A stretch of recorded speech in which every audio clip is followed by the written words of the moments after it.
네, 오늘은 창세기 강의 몇 번째 시간이죠? 네, 8번째 시간입니다. 참 잘하셨습니다. 네, 하나님 앞에서 숨은 첫 사람이란 제목으로 말씀을 나누고자 합니다. 창세기는 성경에서 가장 먼저 기록된 책입니다. 가장 오래된 책이죠. 그래서 우리와는 별 상관이 없다고 생각할 수가 있습니다. 요즘 젊은 세대는 옛날 얘기하면 꼰대라고 되게 싫어합니다. 또 유머도 좀 옛날 유머하게 되면은 웃지 않고 이렇게 찡그릴 때가 참 많이 있습니다. 굉장히 조심스러운 시대를 살고 있는데요. 이런 시각에서 바라보게 되면 창세기는 가장 오래된 이야기, 옛날 이야기로 간주할 수 있습니다. 그래서 멀리할 수 있겠죠. 가장 오래전에 기록된 책이니 지금 우리가 무슨 상관이 있을까 생각할 수 있지만 창세기에 관심을 가져야 되는 분명한 이유가 있습니다. 왜냐하면 이 창세기는 가장 처음에 일어난 사건들을 다루고 있기 때문입니다. 그러니까 창세기는 우리 인류 역사에서 가장 먼저 일어났던 일들, 우리 인생에서 매일 경험할 수 있는 것들, 이러한 것들을 가장 먼저 경험하고 또 그 내용을 기록을 하고 있습니다. 그래서 이후에 일어났던 모든 사건들의 선례가 되고 있습니다. 그래서 인간이 만들어 온 역사 전통을 보게 되면은 이 먼저 일어난 일을 반복하는 경향이 있지 않습니까? 그래서 창세기를 이해하게 되면 현재를 이해하는 중요한 열쇠가를 발견할 수가 있습니다. 만약 처음 일어난 일이 선하고 아름다운 일이라고 한다면 우리는 그것을 본받아 따를 필요가 있고요. 만약 처음에 일어난 일인데 그것이 우리에게 별로 도움이 되지 않는다 하면은 어떻게 될까요? 그 일을 해서는 안 되는 겁니다. 그렇게 처음 있었던 사건들을 바라보게 되면은 우리가 본받아야 될 것이 무엇인가, 또 우리가 피해야 될 것이 무엇인지를 이 창세기 말씀을 통해서 우리가 배울 수 있습니다. 최근에 미국에서 가르치고 있는 옥성우드 교수라고 있습니다. 한국 교회사를 가르치는데요. 이분이 한국 교회 역사에서 처음 일어난 사건들을 모아서 책을 엮었습니다. 한국 교회 첫 사건들 해서 한국 개신교 역사에서 72가지의 첫 번째 일어났던 사건들을 다루고 있습니다. 처음 선교사, 처음 성령 받은 일, 이런 72가지 이렇게 쭉 다루고 있는 것을 보았습니다. 근데 이 책을 살펴보니까 부정적인 사건들 하나도 없더라고요. 예를 들어서 교회가 처음 싸운 일, 이런 것은 없습니다. 이런 일은 없고 좋은 것들, 본받을 만한 것만 72가지를 다루고 있습니다. 그러니까 역사적으로 굉장히 중요한 사건들, 또 현대 교회가 닮아야 될 사건들을 쭉 기록을 하고 있습니다. 하지만 창세기 3장은 인류 역사상 첫 번째 범죄를 다루고 있습니다. 우리가 지난 시간에 나눴던 창세기 3장 1절부터 6절의 말씀은 인간이 처음으로 죄를 지은 사건을 다루고 있고요. 오늘 함께 나누고자 하는 7절부터 13절의 말씀은 첫 죄를 지은 다음에 인간이 보여준 반응과 태도를 기록을 하고 있습니다. 우리의 삶을 돌아보게 되면은 죄를 짓는 순간도 주의해야 되지만 그 죄를 반복하지 않도록 주의하는 것이 무척 중요합니다. 그런 면에서 아담과 하와가 죄를 지은 이후에 어떻게 반응했는가 하는 것을 살펴보는 것은 매우 중요합니다. 만약 우리가 죄를 지었다고 한다면 그 후에 우리가 어떤 반응과 태도를 가지는지가 매우 중요하지 않을까요?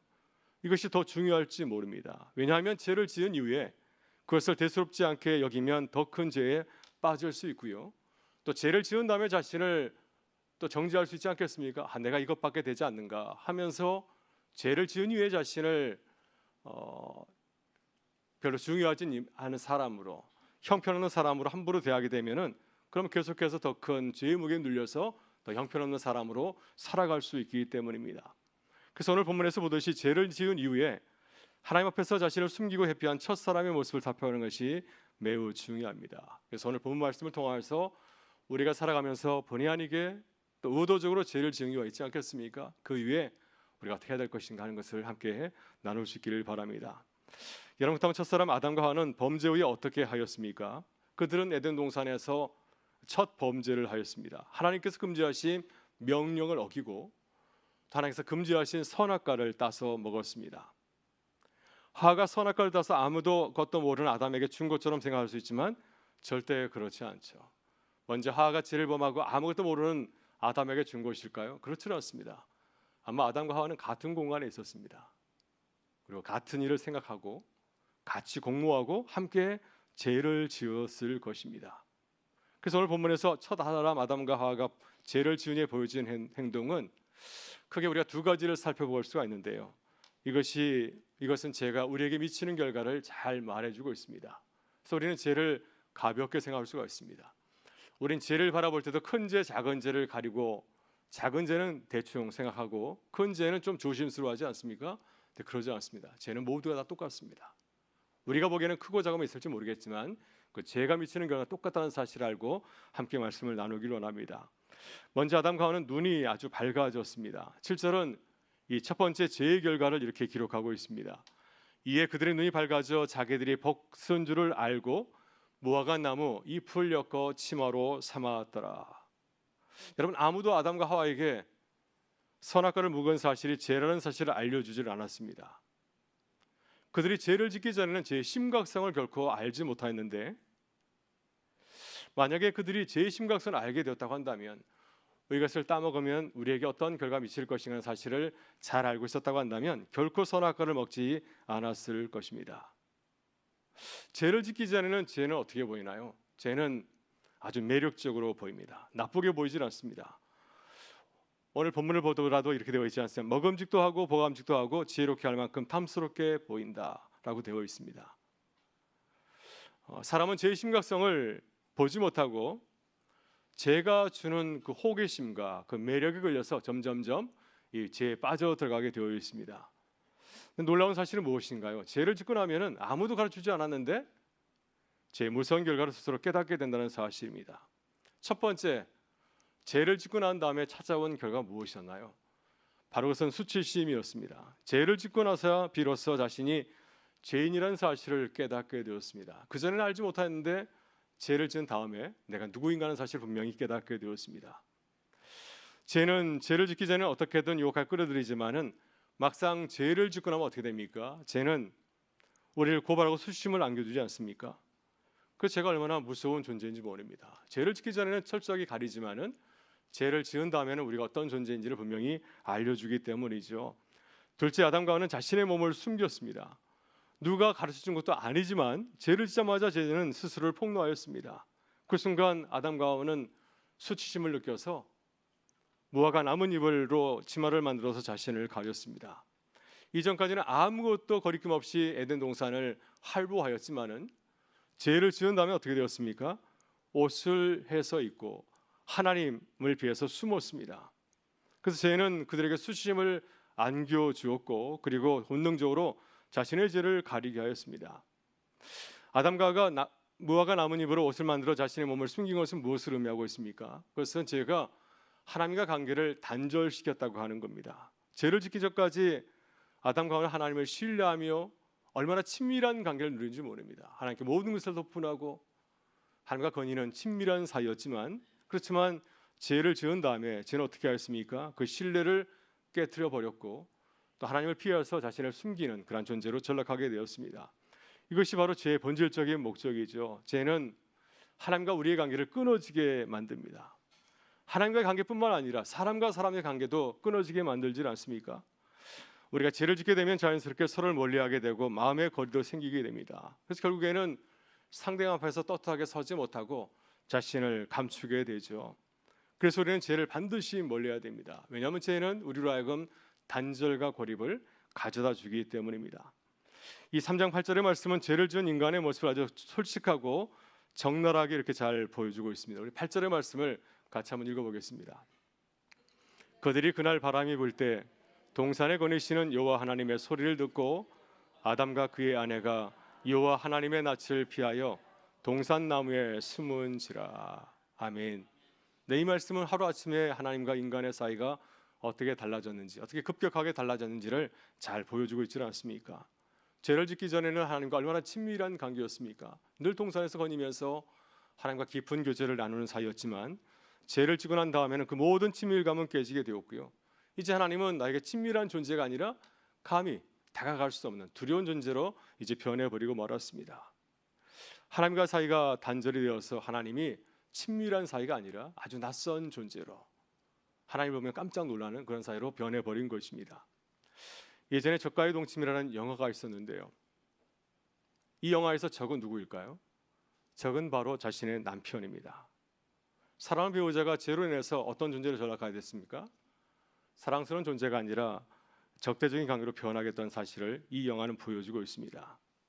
그래서 우리는 죄가 우리를 유혹하고 지배하지 못하도록 의식적으로 또 죄를 멀리하고 또 죄에 대해서 경각심을 가지는 사실을 보여줍니다. 셋째, 아담과 하와는 서로에게 책임을 전가하였습니다. 여러분, 죄는 아주 교활한 성질을 갖고 있습니다. 죄는 우리가 잘못을 저지른 후에 쉽게 자신의 실수를 인정하고 그에 따른 대가를 치르게 하지 않습니다. 대신에 죄는 철저하게 어떻게 합니까? 자신의 죄를 변명하게 하고 또 그 모든 책임을 자신이 지는 것이 아니라 다른 사람에게 돌리는 그런 성질을 가지고 있습니다.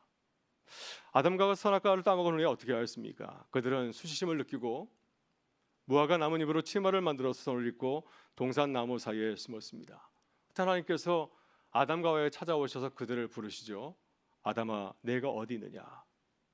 하나님께서 그들이 어디 있는지를 몰라서 그를 찾으신 것이 아니었습니다. 그들이 죄로 인해서 그들 내면에 있는 것이 밖으로 드러났기 때문에 그것을 보시고 그들에게 물으신 거죠. 내가 어디 있느냐?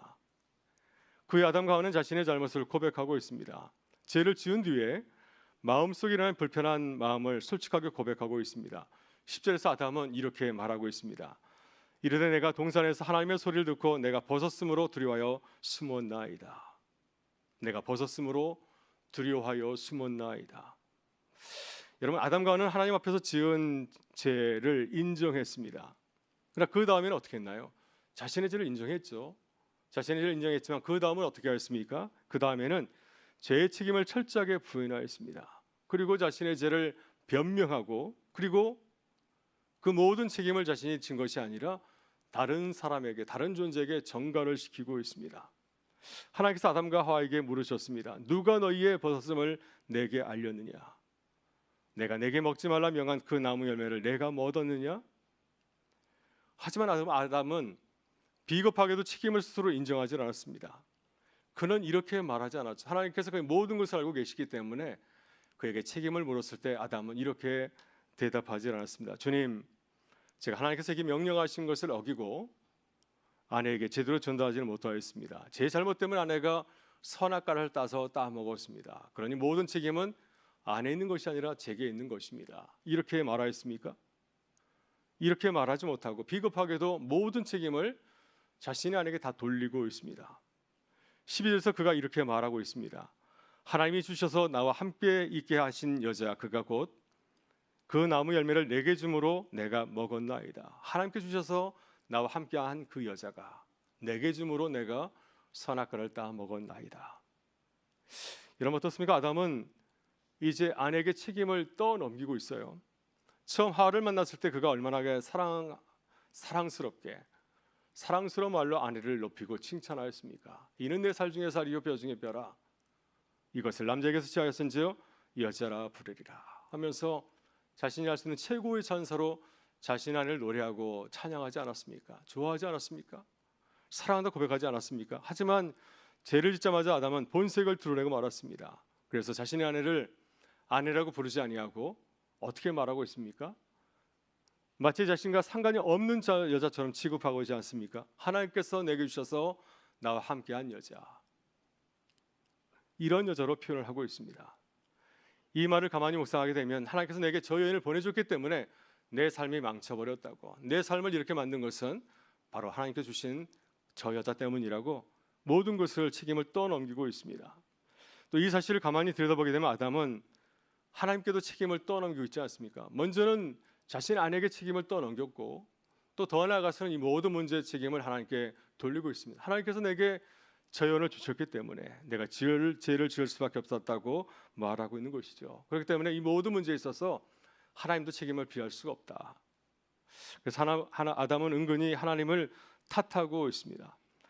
여러분, 이 바로 죄의 본질입니다. 죄는 자신의 잘못을 인정하지 않고 철저하게 부인하고 그 모든 책임을 다른 사람에게 떠넘기지 않습니까? 사랑으로 맺어진 공동체는 무너지게 하고 맙니다. 아무리 가까운 사이라 할지라도, 아무리 사랑하는 사이라 할지라도 그 사이에 죄가 스며들게 되면 그 사이는 곧 변질되고 맙니다. 사랑은 금이 가고 신뢰는 깨지고 결국에는 서로를 비난하고 또 상처를 주는 적으로 변하게 되는 것, 이 모든 것의 원인이 어디에 있습니까? 바로 죄에 있음을 우리가 발견하게 됩니다. 여러분, 그렇다면 하와는 어떻게 반응했을까요? 실제로 선악과를 따먹은 사람은 누군가요? 바로 이 하와이죠. 하나님께서 하와에게 이렇게 물으셨습니다. 내가 어찌하여 이렇게 하였느냐? 그러자 하와가 어떻게 대답하였습니까? 13절 보면 이렇게 대답하고 있습니다. 뱀이 나를 끼워서 내가 이 선악과를 먹었습니다. 여러분, 하와 역시 자신의 잘못을 솔직하게 인정하거나 책임지려고 하지 않았습니다.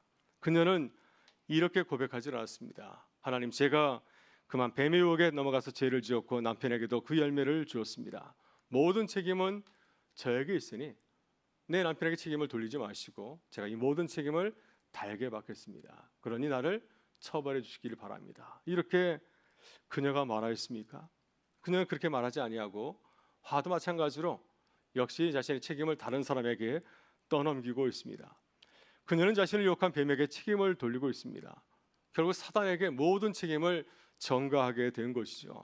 사단이 잘못한 것은 사실입니다. 사단이 그 사이에 들어와서 거짓을 말하고 하나님과 인간 사이를 이간질하였기 때문에 이 모든 사단이 나게 된 거 아닙니까? 그랬더니 사단이 모든 것을 진 것은 마찬가지지만은 그렇지만 그렇다고 해서 하와는 전혀 책임이 없는 것일까요? 아담과 하와는 아무런 죄가 없는 것이겠습니까? 사실 하와에게 더 큰 책임이 있다는 것은 사실이지 않습니까? 그녀는 하나님의 말씀을 온전히 신뢰하지 못하였고 또한 영적으로 깨어있지도 못하였습니다. 뱀이 유혹할 때 그만 마음을 빼앗겨서 죄를 짓고 말지 않았습니까? 근데 그럼에도 불구하고 하와는 이 모든 사실들 자신이 철저히 끼어서 준비하지 못했던 자신의 모습을 충분히 인정하고 또 고백하지 못하였습니다. 여러분, 우리는 죄를 지은 다음에 어떻게 하시나요? 이 점이 매우 중요한 것 같습니다. 우리는 우리를 유혹해서 죄를 짓게 하는 죄를 어떻게 바라보고 있으십니까? 또 내가 지은 죄를 솔직하게 인정하고 진심으로 회개하고 있습니까? 아니면 아담과 하와처럼 내가 죄를 지었을 때 죄를 외면하거나 변명하고 또 그 모든 책임을 다른 사람에게 돌리고 있지는 않습니까? 우리는 첫사람 아담과 하와의 실수를 반복하지 말아야 됩니다. 그 대신 하나님 앞에서 우리의 죄를 철저하게 인정하고 고백할 줄 알아야 됩니다. 변명하거나 다른 사람에게 책임을 돌리는 것이 아니라 진심으로 회개하는 태도를 가져야 됩니다. 여러분, 시편 51편에서 다윗이 보여준 모습은 그는 죄를 지은 사람이지만 죄인으로서의 마땅한 모습을 우리에게 참 보여주고 있지 않습니까? 나단 선지자가 그의 잘못을 폭로했을 때 그는 어떻게 하였나요? 그는 일국의 왕으로서 자신의 권력과 지위를 이용해서 변명하지 않았습니다. 바스바가 자신을 유혹해서 어쩔 수 없었다고 자신의 모든 책임을 다 바스바에게 떠넘기지도 않았습니다. 대신에 그는 자신의 죄를 인정하고 하나님 앞에서 진심으로 회개하는 모습을 보여주지 않았습니까? 시편 51편에서 그는 이렇게 하나님께 기도하고 있습니다. 하나님이여, 주의 인자를 따라 내게 은혜를 베푸시며 주의 많은 긍휼을 따라 내 죄악을 지워 주소서. 나의 죄악을 맑게 씻으시며 나의 죄를 깨끗이 제하소서. 물은 나는 내 죄악과를 아오니 내 죄가 항상 내 앞에 있나이다. 얼마든지 변명할 수 있는 그런 상황에 있었지만은 이 다윗은 철저하게 자신의 죄를 인정하고 고백하였습니다. 다른 누군가에게 책임을 돌린 것이 아니라 바로 내가 이 무서운 죄를 지었다고 자신의 죄를 인정하고 하나님의 은혜를 구하는 모습을 우리에게 보여주고 있습니다. 여러분, 우리는 죄를 지은 자리에서 무엇을 기억해야 될까요? 우리는 하나님의 은혜의 손길을 기억해야 됩니다. 하나님께서는 죄의 자리에서도 은총을 베푸시기 때문이죠. 하나님께서는 아담과 하와가 에덴 동산에서 죄를 범하였을 때 그 즉시 무자비하게 그들을 내쫓지 않았습니다. 모든 것을 다 알고 계시지만은 그들에게 회개와 회복의 기회를 주지 않았습니까? 하나님은 아담과 하와에게 찾아가서 그들이 잘못을 깨닫고 돌아올 수 있는 기회를 주었습니다. 그래서 아담과 하와에게 묻지 않으십니까? 내가 지금 어디 있느냐? 내가 지금 어디 있느냐? 그들이 하나님과 맺은 언약을 어기고 있음을 기억하게 하시려고, 깨닫게 하시려고 이렇게 사랑스러운 질문을 그들에게 던진 것이었습니다. 하나님은 아담과 하와에게 자신의 죄를 솔직히 인정하고 회개할 수 있는 충분한 기회를 주었습니다. 그렇지만 그들은 이 기회를 잘 활용하지 못하였습니다. 결국 그들은 하나님의 은혜를 입을 기회를 잃어버리게 되었죠. 하나님의 용서의 은혜를 누리지 못하게 되었고 또한 하나님과 화해할 수 있는 좋은 골든타임을 놓치고 말았습니다. 그래서 우리는 이 아담과 하와를 바라보면서 죄를 지었을 때 돌아설 수 있는 그 골든타임을 우리는 기억해야 될 줄 믿습니다. 최근 우리 사회에서 아름다운 공동체를 방해하는 병폐는 여러분 무엇이라고 생각하나요? 우리 사회가 심한 갈등을 겪고 있는데요. 왜 이런 문제가 벌어지게 되었을까? 왜 우리 사회가 참 아름다운 사회인데 우리 한국 사회가 이렇게 어려운 일을 겪고 있겠습니까? 그것은 죄를 인정하지 않고 숨기고 변명하고 책임을 남에게 돌리고 있기 때문이죠. 이러한 모습이 우리 사회를 병들게 하고 있습니다. 이러한 태도가 서로 신뢰하지 못하는 사회를 만들어가고 있고 또 서로를 존중하고 배려할 줄 모르는 사회로 점점 더 나쁘게 변해져 가고 있는 것을 보게 됩니다. 아주 오래전에 천주교에서 참 아름다운 캠페인을 벌인 적이 있습니다. 아마 여러분 잘 아실 겁니다. 두 가지 고를 그때 외쳤죠. 내 탓입니다. 당신 덕분입니다. 이 캠페인은 좋은 것은 남에게 돌리고 또 나쁜 일은 자신의 책임이라고 이렇게 하고 있습니다. 잘못된 일에 대해서는 책임을 지고 좋은 일에 대해서는 다른 사람에게 모든 것을 돌려드리는 참 좋은 아주 멋진 그런 운동이었습니다. 이런 운동이 다시 우리 한국 사회에서 일어나면 얼마나 좋을까요? 이러한 모습을 우리 교회 안에서 다시 새롭게 시작하고 또 기도하는 우리 교회가 될 수 있기를 주의 이름으로 축원합니다. 오늘 함께 기도하게 될 때 이렇게 기도하면 참 좋겠습니다. 하나님, 죄의 무서운 유혹과 그 결과를 깨닫게 하시고 죄를 멀리하게 하여 주옵소서. 죄를 짓기 전에 죄를 멀리하는 경건한 모습을 가져야 됩니다. 죄를 멀리하는 거룩한 모습을 가질 때 우리가 죄에 휘말리지 않기 때문이죠. 그렇지만 죄를 지은 이는 어떻게 기도하고 결단하면 좋겠습니까? 혹시 내가 하나님 앞에서 죄를 지었다고 한다면 이렇게 기도해야 될 줄 믿습니다. 주님, 내가 지은 죄를 인정하고 고백하게 하시고 절대로 변명하지 아니하고 다른 사람에게 돌리지 않게 하여 주옵소서. 모든 문제를 내가 짊어질 때 문제는 더 확산되질 않습니다. 하나님 앞에서 철저하게 나의 잘못을 뉘우치고 돌아서게 될 때 하나님께서 다윗에게 주신 것처럼 우리에게도 놀라우신 은혜로 더해 주실 줄 믿습니다.